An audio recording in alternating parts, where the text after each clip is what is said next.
Okay, hi guys, welcome to another edition of Tech Points Weekly Roundup, where we talk about the down low in technology, startups, and business, everything together. Now, it's been a while y'all have seen me, it's been a while I've been here with you. Thank you for sticking around. Yeah. My name is Victor Fala. Now, today, without much ado, let's go into the agenda for today. You know, African startups build their products to be complicated. I don't know if it's intentional. Now, before you crucify me, I didn't say that. Jessica Hope did. During the week, we talked to the PR expert, and she made that statement. The CEO of Wimbart says African startups tend to make their products very complicated. Now, that hurts. That's a statement that really hurts, but somehow it's true. We talked to her. She talked about her journey through life, growing up in South London, family, the journey from journalism to PR, and so many different things. But that statement really stuck with me. Like, it hurts. It feels somehow. It pains me too, but check yourself. Is your product complicated? Is it? Maybe it is. Okay, on to more startup news. Kinnevik has sold their stake in the Rocket Internet Group, 6.6% for 217 million euros. That's a lot of money. And on one hand, it means that they now have money to invest in young startups coming up in Africa. Now, let's backtrack a bit for some background. In case you don't know, Kinnevik is one of the investors in the Rocket Internet Group, the clone startup factories that replicate startup models from around the world, Africa and developing nations. Now, Kinnevik is an investor in Konga, that's one company you will know, and a lot of other companies. Kinnevik used to own 13.2% stake in the Rocket Internet Group. They first sold 6.6% for reasons I do not know. Now they've sold the second 6.6% for 217 million euros. That's a lot of money. And I am here thinking and hoping that this means they will have opportunities to take on more e-commerce startups or young startups, whatever it is.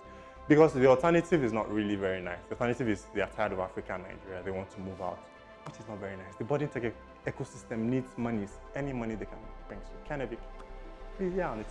Now, do you know why government ICT projects fail in Nigeria? I don't know. I bet you do not know. And even the guys at the top do not really know. Now, there are three reasons we can guess, three guesses we can hazard. From putting the wrong guys at the job, there is the making it political, like making ICT projects political. Then there is the fact that there are always very big milestones, like unachievable milestones that are always set for this project. Now, there are so many things that have to do, so many hurdles to government projects in Nigeria, ICT projects that is, but these are the main ones. And if these pointers can be taken care of, government projects will sail through. Talking about government projects, there is one project that I won't say has failed totally, but it's on wobbly feet. Remember Code Lagos? Now, last year, the Lagos State government announced they were going to train 1 million students by 2019.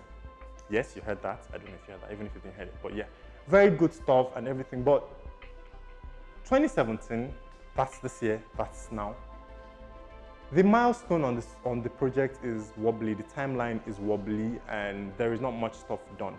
Now, you may say 2017 is a long time, it's still relatively short time to ask about a project that is meant for 2019. Yes, but considering the fact that this month, June, was supposed to be or is supposed to be the demo day, and there are only 44 coding centers out of the 350 that we are scheduled to have been built or be built by 2019.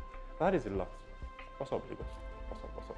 Still on education, away from coding and stuff. There is a new policy that is going to get into works, or that is in the talks, that is in the works, that is going to let students learn STEM subjects in their native languages. Now, this is very confusing, considering the fact that Nigeria has over 500 languages. Over 500, yes, over 500 documented languages, mind you. Now, how is this supposed to work? Now, I can't wrap my mind around it. Like, are we going to get teachers for the whole 500 languages? Are we going to instruct in the three majority languages we know, the Hausa, Igbo, and Yoruba, which at the end of the day may not reach the affected people, like people in rural communities that do not understand this language? I don't really understand how this project is supposed to work, how they're supposed to go about this, but do you really? I don't understand it, really. So this is another example of a very, very confusing project that I cannot really wrap my mind around. And by the way, are you following Nigeria? I don't mean following Nigeria in a patriotic sense of the word, like as a loyal citizen of the country. Are you following Nigeria? Like, are you following @Nigeria on Twitter? In case you do not know, Nigeria now has a new Twitter handle. Okay, an official Twitter handle that is verified, by the way. And yeah, I saw it a couple of a couple of days ago, and it's supposed to, yeah, it's supposed to be our Twitter handle, like at Canada, at Belgium, and at the rest. When the Twitter handle was announced, or when people saw it, there was a lot of reaction, positive reaction, negative reaction. As usual, people always talk. But I feel like it's a very good thing. It's a medium to show the world what basic normal news will not show them, to show them the good and positive side of Nigeria, you know. And it's a good step towards e-governance too. Yeah, I mean, we should all sue our telcos, or should we? Now, a Nigerian man sued MTN, Nigeria, and won 3 million naira in court, reportedly, for sending him unsolicited text messages, I guess after enforcing the do not disturb code. And if you remember, there's an article I did where a man in Akwa Ibom State, or in one state like that, sued Airtel Nigeria and won 5 million naira, reportedly, for the same offenses, like I think what he did bargain for and everything. Now, the do not disturb code was put there for a reason, to make the telcos not send you messages, unsolicited messages. And even after implementing do not disturb code, messages still come. I mean, for me, for everybody I know, in the line I did it, I didn't bother doing it on my second line because it's pointless.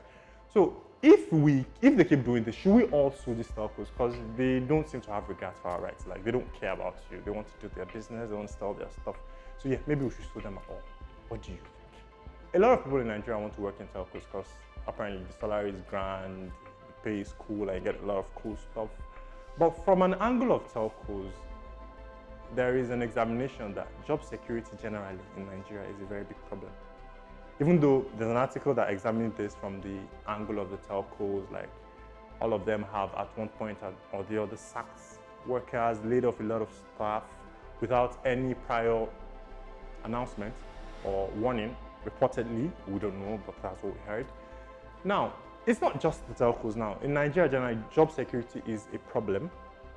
You can be in a job one day and be out of job the next day.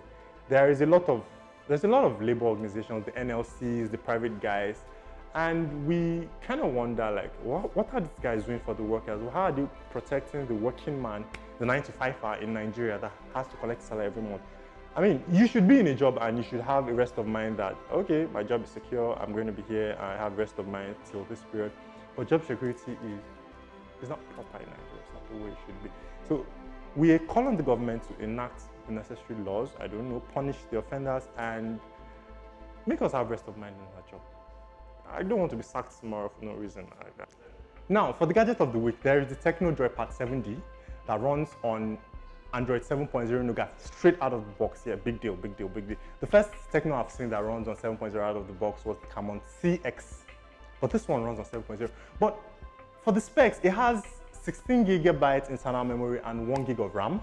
Then the camera is 2 megapixel selfie camera and 5 megapixel cameras behind it. Now, yes, the battery is 3000 mAh and the phone is a tablet. Yes, 7-inch device, that's tablet.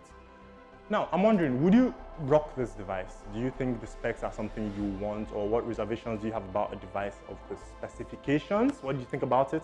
Let me know your thoughts. You can tweet at me at SuaveVictor. I can tweet at TechPoint at techpoint.ng, or follow us on any of our social media handles, Facebook, Instagram, Twitter at techpoint.ng. Let us know what you think about the news items for today. Let us know about, I want to know personally about what you think about the phone. Would you rock this phone? Do you think it's something you can use? The size, and don't forget it's 7.0 from the box here. So tweet at me, tweet at TechPoint. Let's know what you think. Thank you for staying with me until I come your way next time. I'm Victor Cloud.